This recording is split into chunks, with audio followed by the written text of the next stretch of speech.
Good evening. You're watching the breaking news show right here on CNN News 18. My name is Toya Singh. We continue to track the situation right now in the Middle East. We have breaking news coming in regarding these developments. Let's go to it very quickly.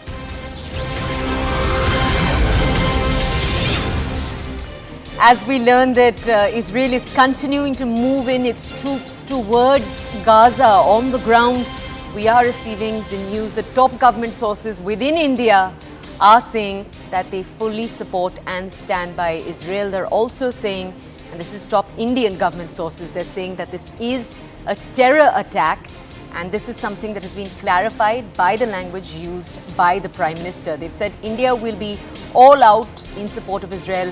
No strength reduction in Indian missions or consulates. Remember, there's a population of about 18,000 Indians that lives in Israel and works in various capacities. India has also said we're watching the developments and we will speak to our counterparts on this situation.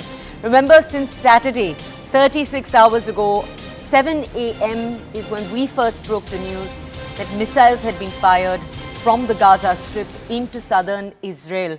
Now, since then, we've brought you multiple updates of what's taken place. Hamas claimed responsibility very soon after.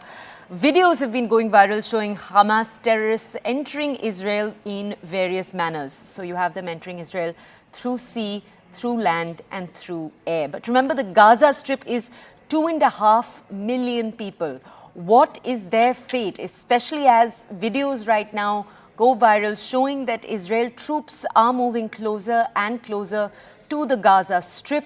They are deployed there in large numbers, typically too, to secure it. But right now we're learning that they are possibly going to move into the Gaza Strip. This is after overnight shelling and missiles were both fired into the Gaza Strip. The destruction has been wide scale.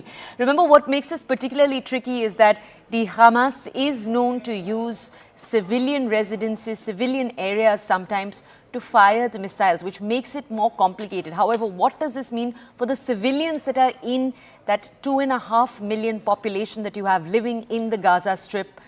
That obviously remains the big question.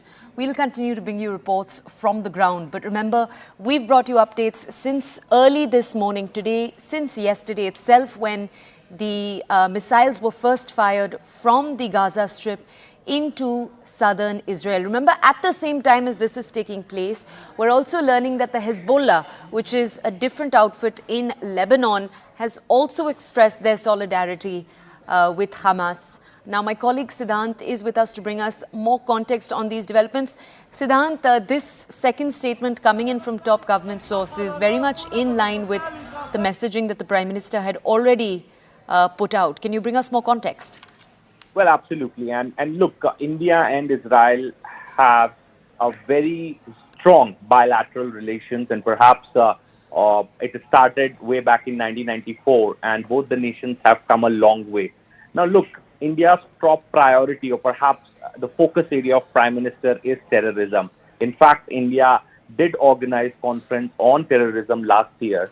And in fact, whenever there is any bilateral meet or a multilateral event, India did speak about rise of Islamist terrorism. Now, what has happened in Israel, Indian intelligence is doing assessment of that, and perhaps India is standing in solidarity with people of Israel, and also with the actions or the counter-offensive that Israel has launched. Now, Prime Minister Modi has come out with a strong statement. Point number one. Now, most of these countries have made their foreign ministers to speak or foreign secretaries to issue this statement. But India's Prime Minister has posted on X and has taken a position. That says a lot about India and Israel's relationship. Now, Prime Minister's statements can also be interpreted in two ways. One is that the Prime Minister that they condemn it in the strongest word, and the second, there is also a positioning that why, many are in fact saying that why India has not said that it is Israel. Israel deserves the right to respond. The reason is because Prime Minister Modi has given message of peace to the world by saying that this is not an era of war. But then again, there was nothing of this sort mentioned in his statement, saying that Israel should not go for a counter-offensive. So, a very well drafted, well articulate statement which was released by Prime Minister yesterday, and perhaps even the Israelis understand it very well that how much India, how much love they get from India. I mean, look at Indian social media space, and the kind of the way the messaging has been made by from the government of India. Even today, when the Israeli ambassador addressed the press conference, he also expressed, he also expressed and perhaps thank Indian and Indian government for Okay. standing in Siddhant, solidarity can I with ask Israel. you, can I just ask you, because you have explained the Prime Minister's statement and also what top government sources have just told us. And as you were saying, the Prime Minister's statement is very much like statements we've seen coming in from the head of the EU, from various leaders of Europe. I just want to understand from you, though, India is also one of the first countries to have recognized the state of Palestine. Now, it's important to not conflate for our audiences Hamas and Palestine. Hamas is obviously an extremist organization, but can we expect in any way any kind of statements coming forward in solidarity with the people of Palestine in this hour, or is that messaging we'll be staying away from? No, India has completely stayed away from that messaging, and thank you for asking this question. India's position is very clear. There has only been one statement, and that has come from the Prime Minister of the country, the top executive boss of the country. And the statement says it all. There has not been a single mention of Palestine or Hamas in his statement. That's why I'm saying it's well articulate and balanced, and perhaps a statement which sends out message to Israel as well.